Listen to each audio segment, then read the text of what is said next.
Welcome to The Deep Dive, your daily shortcut to understanding the world. I'm Nick. And I'm Pi. It's Wednesday, April 16th, 2025. Today we're taking a close look at some really pivotal shifts happening globally. That's right. We've got global economics and markets, a specific focus on China, some updates from the S2 Underground Intelligence Network, and news impacting the U.S. economy directly. Okay, let's dive into the global economy first.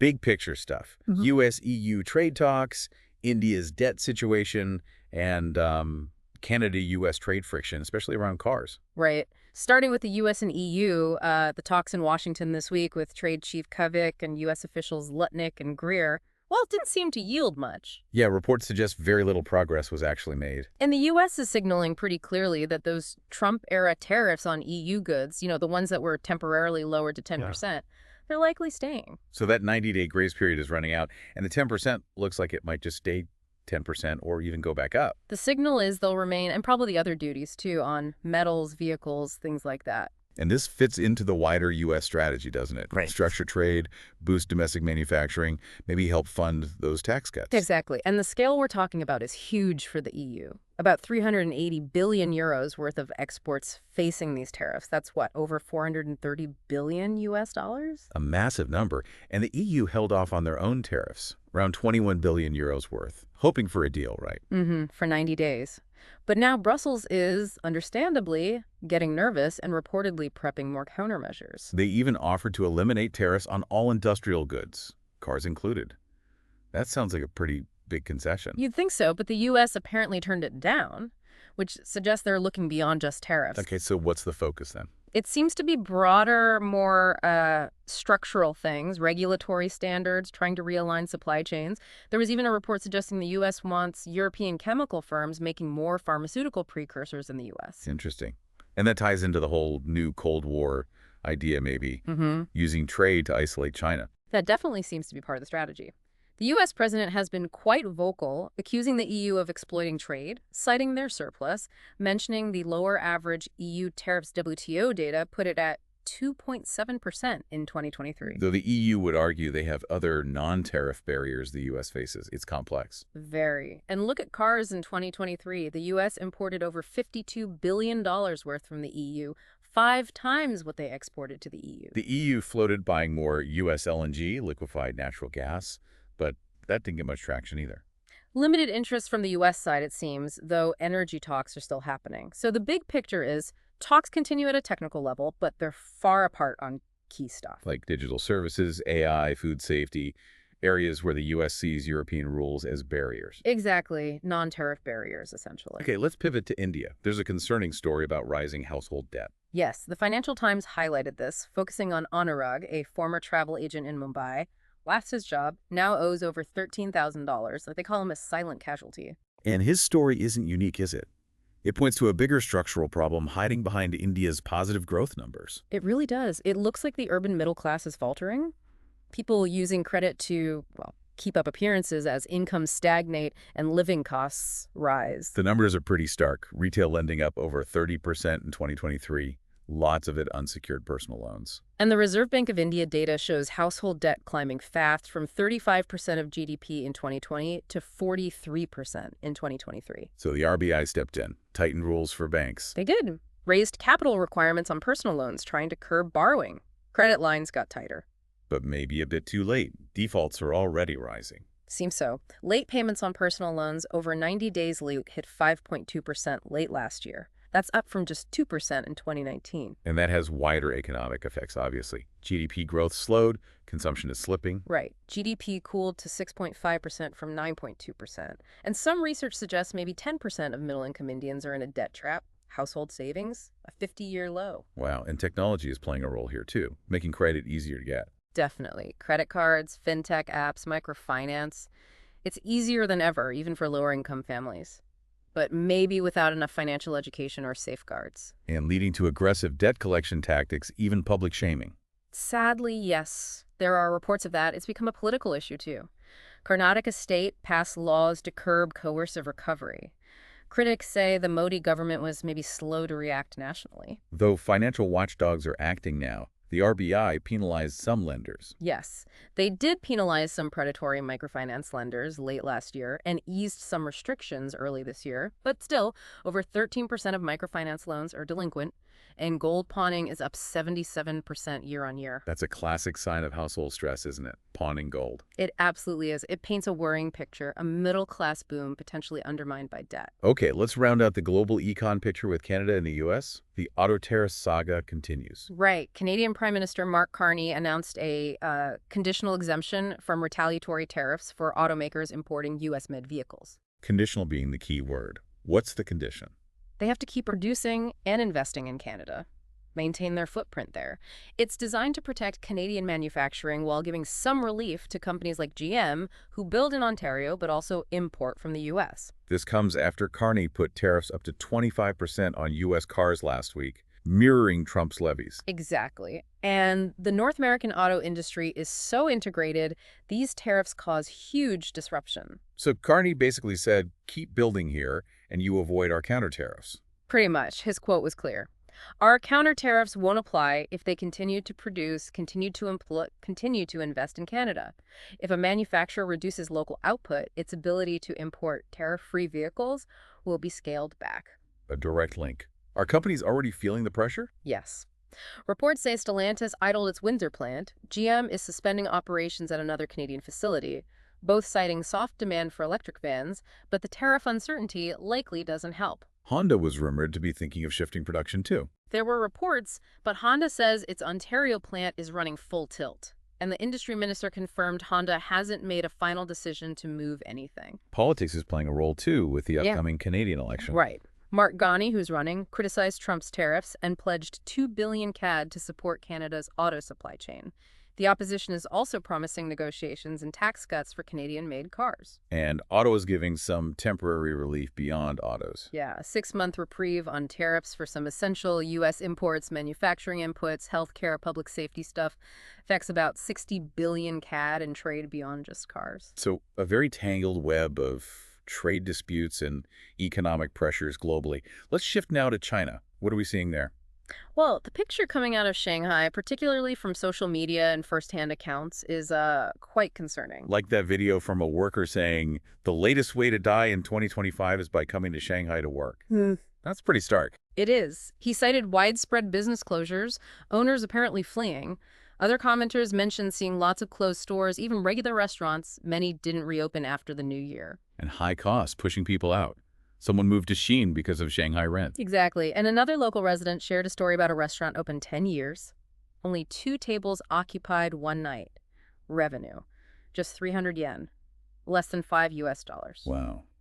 And the owner's wife mentioned huge ranks, 50,000 yen a month, expenses up to 70,000, compared to making 200,000-300,000 before. A dramatic drop. And it's not just anecdotes. Someone in Wuhan noted a 40% drop in freight truck traffic, a key economic indicator. So the feeling is high costs, maybe fewer wealthy people, workers can't sustain consumption. That seems to be the sentiment. We're seeing reports of usually busy places like Hai Road being eerily empty. An independent TV producer, Lee Jun, was shocked by videos of empty streets there and sparse crowds on Nanjing Road, lots of closed shops and malls. And this isn't brand new. A former official, Yan Wei, said he noticed the commercial decline starting back in 2023. Yes, decreased foot traffic in malls. He mentioned seeing lots of online videos confirming this: empty malls, closed shops, even in established areas like Xintiandi. So multiple factors: general economic slowdown, population shifts, maybe too many new malls built. That's what Yan Wei Ying suggested. Oversupply of malls makes it worse. High rents make survival tough. She noted new malls often only peak for 3 months, then decline. Some are currently open with almost no customers. There was that interesting comment about desolate city centers but bustling remote vegetable markets. Any theories on that? Could be a few things. Young people leaving due to costs. Shanghai retail sales did drop 9.4% last year. Maybe a shift to basics. Also, the point about pre-made meals in restaurants costing more might push people to buy ingredients at markets. A consumption downgrade, basically. Luxury stores empty, people buying essentials. Seems plausible. Someone mentioned their Shanghai salary dropped significantly post-pandemic, making their lower-cost hometown more attractive. And then there's the office market data. Vacancy rates up. Significantly. Overall, Shanghai office vacancy hit 19.6% in January, rents dropping. Core areas hit hard, Xintiandi at 21.6% vacancy, up 6% in a year.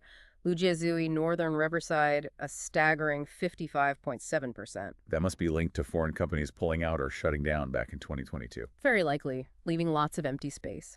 And the housing market saw a big sell-off attempt in 2023, both regular and luxury. Lots for sale, but no buyers. Prices falling back to 2017 levels in some areas, a total buyer's market. That's the report. Average price around 50,000 yen per square meter. A veteran media person, Gu Jun, tied this directly to U.S.-China relations. He pointed out Shanghai's role as the main hub for foreign investment, especially U.S. capital. So worsening relations hit Shanghai, especially Pudong, the hardest. Foreign investment in China overall dropped 90% last year, he said, and much of that used to flow through Shanghai. He also mentioned Shenzhen being affected by Hong Kong's decline and slowdowns in places like Dongguan, empty factories. Yes, slowest growth in decades for Dongguan, decline in foreign trade. Gu Jun also mentioned the longer-term shift of industry from the East Coast to the West due to rising costs, starting way back in the Hu Jintao era. So it's not just the current economy, but also these bigger shifts? Exactly. Stagnation in the big eastern cities is partly that investment focus moving west. There was also that political commentary suggesting Xi Jinping's policies and anti-U.S. stance are factors, and that maybe coastal cities like Shanghai are viewed with suspicion by Beijing now. Yes, one commenter suggested that, arguing these cities with more access to outside information are less easily controlled, and that in a wartime mentality, they might be less of a priority than during growth phases. An interesting, though obviously charged, perspective. And that commenter mentioned high local unemployment. 58 out of 100 households in one community. Yeah, far higher than the official 4.2% rate. Plus anecdotal signs, empty subways, graduates driving delivery, raising the question if returning to the countryside is the future for some. This all connects back to the U.S.-China trade and tech conflict, doesn't it? Absolutely. The Trump administration seems to be escalating its strategy to isolate China, using tariff talks as leverage. Trying to get anti-China commitments from over 70 trading partners? That's ambitious. It is. Block Chinese firms, prevent tariff evasion, resist Chinese industrial output in exchange for tariff relief from the U.S.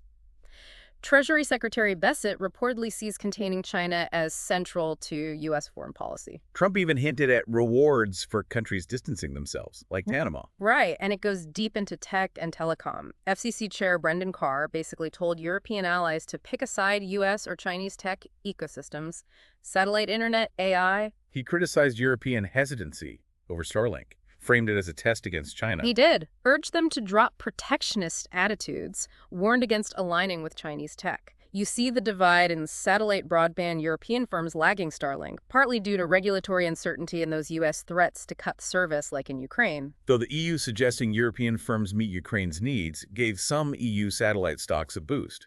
Ironically, yes.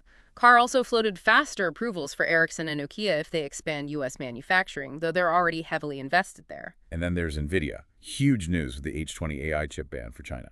Massive. This chip was specifically designed to comply with earlier U.S. controls, but now even it needs a license indefinitely. Concerns about use in Chinese supercomputers. So NVIDIA expects a $5.5 billion write-down. Stock dropped almost 6%. Yes, and AMD dipped too. Even this less powerful China-optimized chip is now seen as a threat. It's a continuation of Washington restricting China's access to advanced chips and AI. Analysts estimate NVIDIA could lose $18 billion a year in revenue. That's the estimate. NVIDIA warned this could just speed up China's self-sufficiency efforts and hurt U.S. firms' competitiveness. And this came just weeks after NVIDIA announced a huge $500 billion U.S. AI infrastructure investment. Given all this, that UBS forecast for China's 2025 growth seems understandable, slashing it to 3.4%. Yeah, down from 4%. They blame the U.S. tariffs hitting exports hard. 2026 forecast is also low at 3%.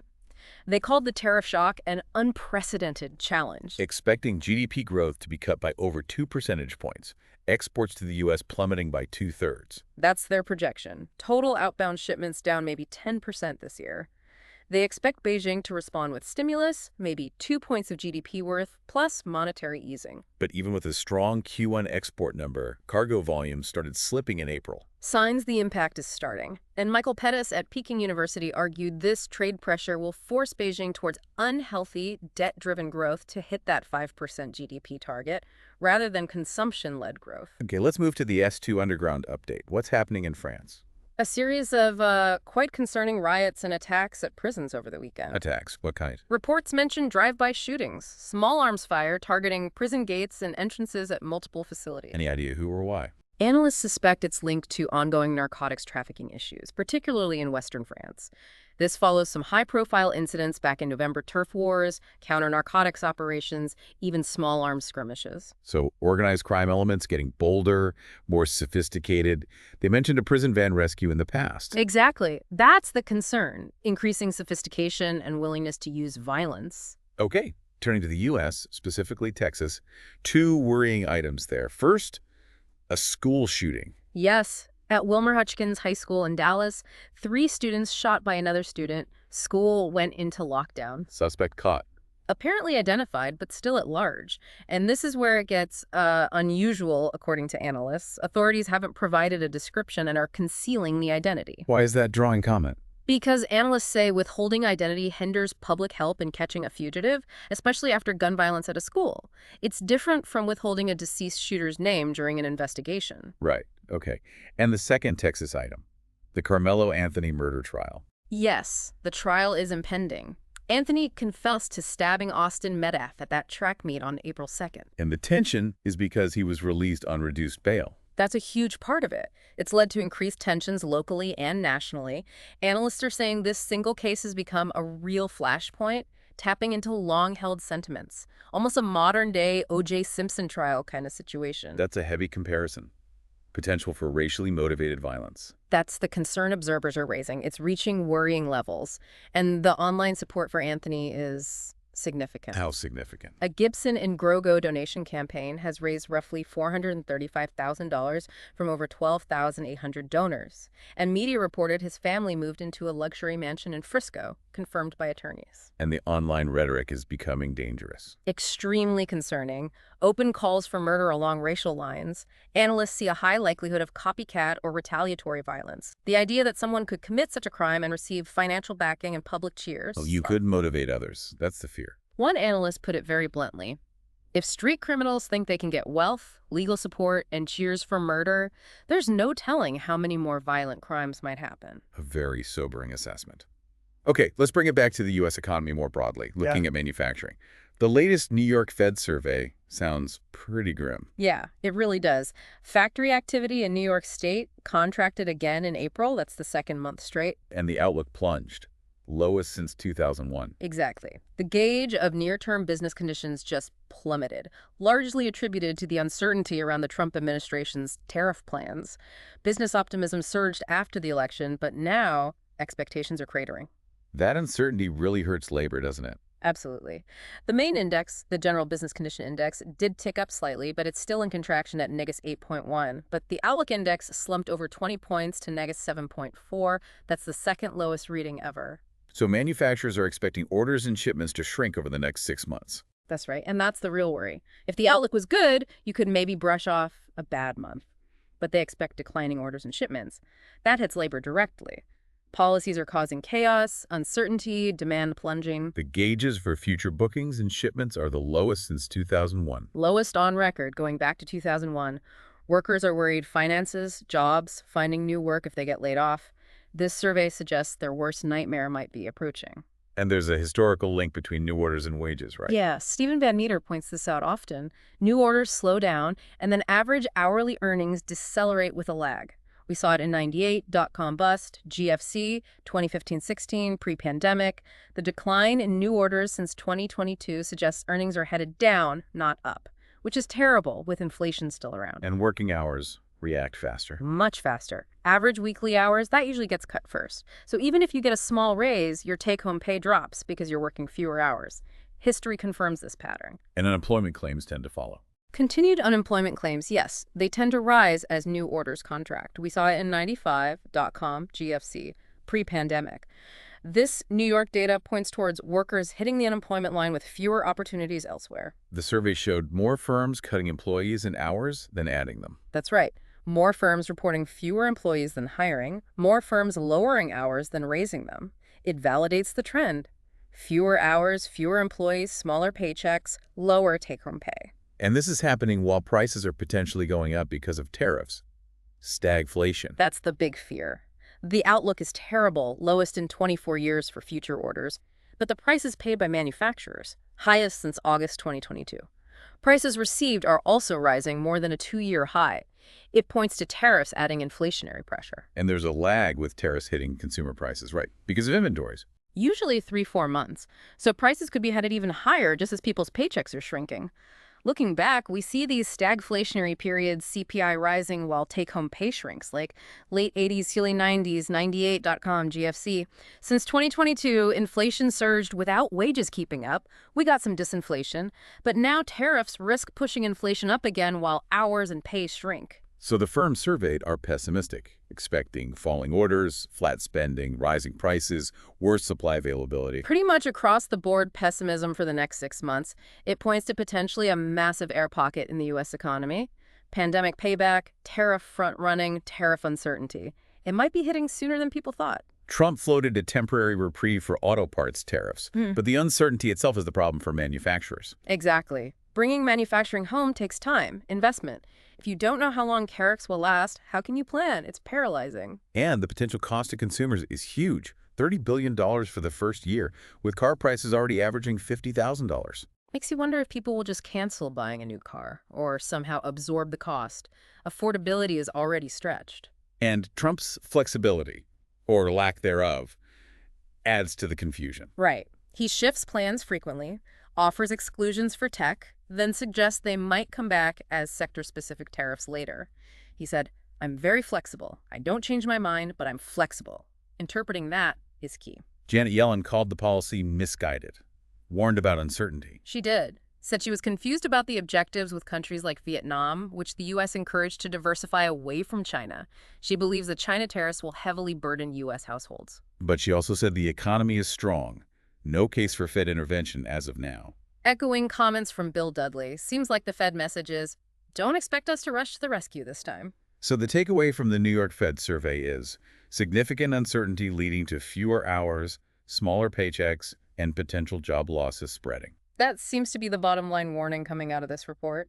Okay, so to quickly recap, U.S.-EU trade talks stalled, India facing a household debt crunch, Canada managing auto tariffs, China's economy showing signs of significant strain tied into that escalating U.S.-China conflict, and concerning security updates from France and Texas, alongside worrying signs for U.S. manufacturing due to policy uncertainty. It really highlights the interconnectedness, doesn't it? Trade policy in D.C. affects factories in Shanghai and potentially jobs in New York.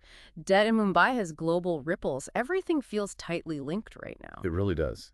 So looking across all these developments, the trade tensions, the debt, the potential slowdowns, what feels like the biggest single risk or concern to you right now? That's tough. But I think the combination of persistent policy uncertainty, especially around trade, coupled with the clear signs of slowing demand in key manufacturing sectors and the existing debt burdens, that feels like a recipe for a potentially sharp, unexpected global slowdown if things aren't managed very carefully. The risk of a policy mistake feels quite high. A sharp slowdown fueled by uncertainty. Definitely something we'll keep tracking closely. That's our deep dive for today. If you found this analysis helpful, please do like and subscribe so you catch our daily updates. And consider supporting the show if you can. The donation link is in the show notes. Thanks for joining us on The Deep Dive.